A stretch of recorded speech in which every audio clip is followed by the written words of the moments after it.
Ellison, and with me today, as always, is producer and co-host Mr. Mo Raza. So today I want to talk about something that we read a lot about in the common press, which is exercise in the brain. But Mo, it turns out there's a lot more to it than just work out to get a good brain. Exactly. So I want to kind of start with some background information that'll make some more sense of this, I think. So everybody kind of knows something about genetics and DNA, and we're not going to talk about the chemistry of DNA. Certainly I'm not going to, because that's pretty esoteric stuff. But what people don't know as well as DNA and genetics is this whole field called epigenetics.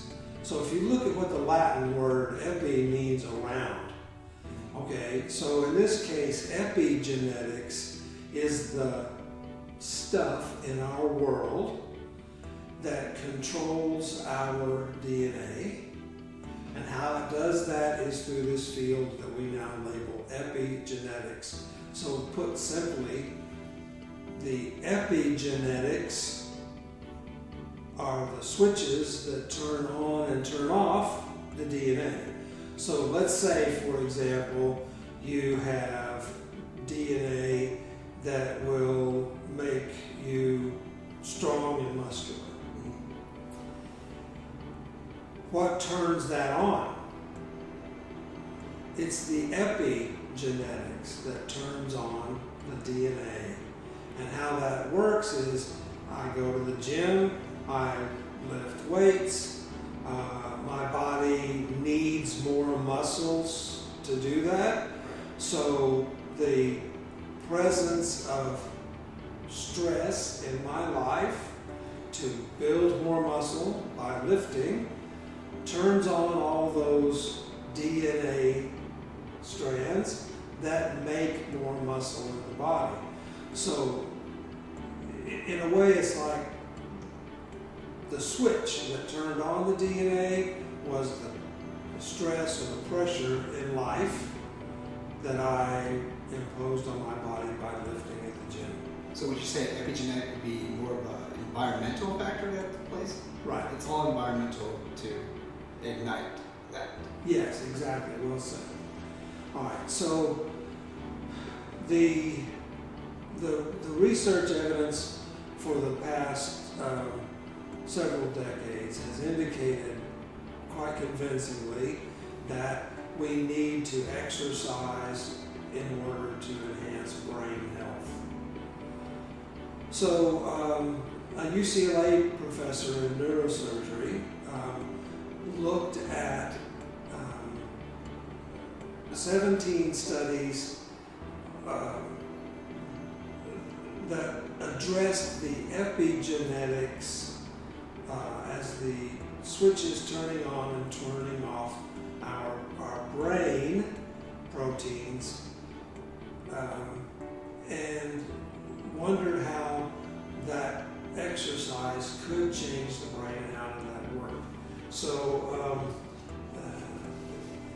the researcher, Dr. Gomez Pinilla at UCLA, looked at 17 peer-reviewed studies and said exercise changes the brain epigenetics, so the brain starts to change because the person is doing physical exercise, and it increases the volume of the hippocampus, which is the part of our brain that is responsible for memory and is tied to our emotional understanding of our world through our emotions.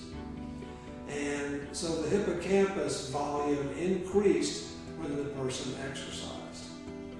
So you wouldn't think of it necessarily, but exercise is not just healthy by making us have bigger muscles and improved heart function and all that, but it also changes our brain. And in mice, they looked at what happens when we do this experiment with mice, when we put them through their gymnasium drills, and then we look at their brains, not only did this change the first generation of mice that were exercise proficient, but that changed their genetics, and the second generation had larger hippocampus volumes also. So being physical and changes not only yourself, but changes the generation Your offspring, yeah. after you. Yeah. Big effect. Yeah. So you can make healthier babies by exercising. Literally, yes. Yeah. That's interesting. Now I want to ask you this. Referring back to our episode before this one, the loneliness. Now you're saying that exercising changes our epigenetics. And it's a physical change of the brain. Right. Loneliness is physical change of the brain. Right. So if we were working out while we were lonely, feeling lonely, experiencing loneliness, will that be the cure of loneliness? I know it'll play a little bit of part of it, but would that cure it? Well, cure is a pretty big word. I'm sorry. But- Maintain your loneliness.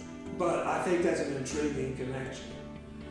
You know, and what a great study that would be. If you could find people who self-identified as lonely people, you know, they might be hard to find. They're not waving at you from the corner, I'm lonely. Look at me. Look at me, I'm lonely. But if we could identify those persons that were lonely and put them on an exercise regimen, would exercise alone be enough to change their loneliness? Intriguing idea, really an intriguing idea. So now that so much of what we're doing is happening online, that would actually eliminate some of the confounding variables in our study, wouldn't it? Because if I approach you and said, Mo, you look like a lonely guy. Let's put you in the gymnasium and get you to working out. It might be that our human interaction is the part that makes you feel not lonely anymore. Yes. If at the end of the study you said, Mike, I feel I'm not lonely anymore. But it could have been our interaction that made you not lonely anymore. But if this is all online, our online emotional exchanges. What plays in that? Yeah. I mean, there is some evidence that online classes aren't as effective as face-to-face classes for our kids, for example. In the COVID school that we do online, kids are having a hard time. Oh my gosh, yes. And it shows. Yeah. And the study shows that there are kids that have gone through the pandemic and once this pandemic ends, they're going to be behind. Yeah. Because the teachers can only do so much, and it just makes their jobs that much harder if they're doing it online. And so, yeah, and it begs the question, of course, do we learn because we're social? Can we only learn because we're social? You know, do we need social things happening to us in order to learn? To have a stick.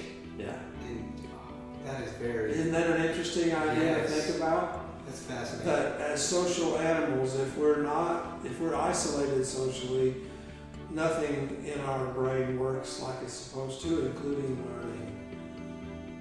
That could be a problem if we're on a 3-month trip to Mars with 8 people. Exactly. In this little metal tube. That could be a problem. How can we learn to develop new things if we're not social? That's why you need a little extroverts in them.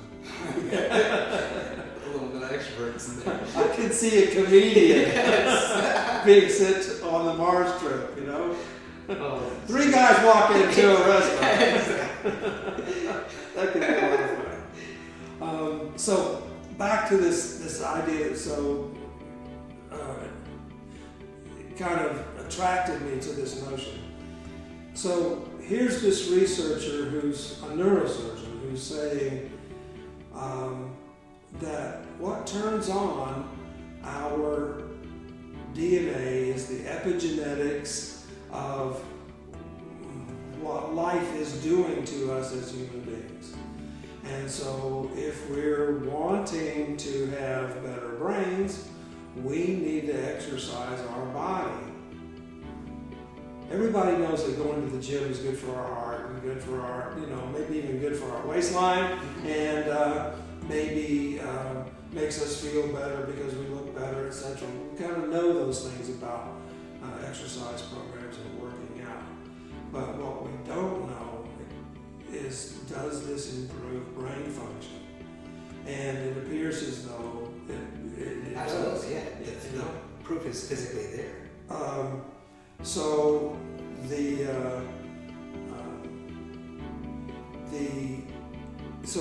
when they devised this study, I thought they did this in a very sophisticated way. They said, okay, what we're going to do is we'll have a control group that does nothing, right? That's just, they continue on with life, and we'll measure them before and after. Then we have one group that just does stretching. No cardio, just stretching. So they're looking at maybe, now this was all done pre-COVID, so they had the social environment of going to the gym and doing a stretching class. So they were meeting other people, presumably, and getting their social needs met. And then the third group in this study was the group that did hard cardio, just hard cardio. So they probably had their same social situation as did the stretching group. The stretching group didn't have any of these brain changes. It was the cardio group. The cardio group was the only group that showed any. Because they had that stress. They had hard, vigorous exercise. That's healthy. That shows growth. There's some evidence that pounding heart and hard cardio is circulating so much blood so rapidly throughout the entire body that it's helping the brain kind of clear out the garbage, if you will. It takes out the garbage. That high blood volume passing through the brain regularly helps to clean out the garbage. We see in one of the leading theories about Alzheimer's is that there's this gut-brain connection, and that sometimes inflammation in the gut is passed along through the blood into the brain, and the inflammation byproducts kind of roost in your brain. And not a good thing. So if you're not working out, that it's really... It sticks. In fact, what we see when this sticks so often is we look at things like tau protein and amyloid plaques that we see in Alzheimer's patients. That's brain garbage. Those are the waste products of brain metabolism that don't get carried out with the garbage. And the only thing that carries out the garbage is vigorous physical exercise. That blood pumping. That blood going through there. Yeah, it's like a flood through the brain.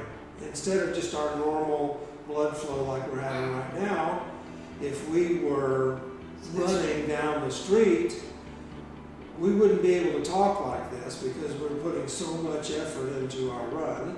Breathing. Yeah. Getting up the hills. But that massive amount of blood flow through the brain from exercise kind of helps the brain to clean out all that garbage.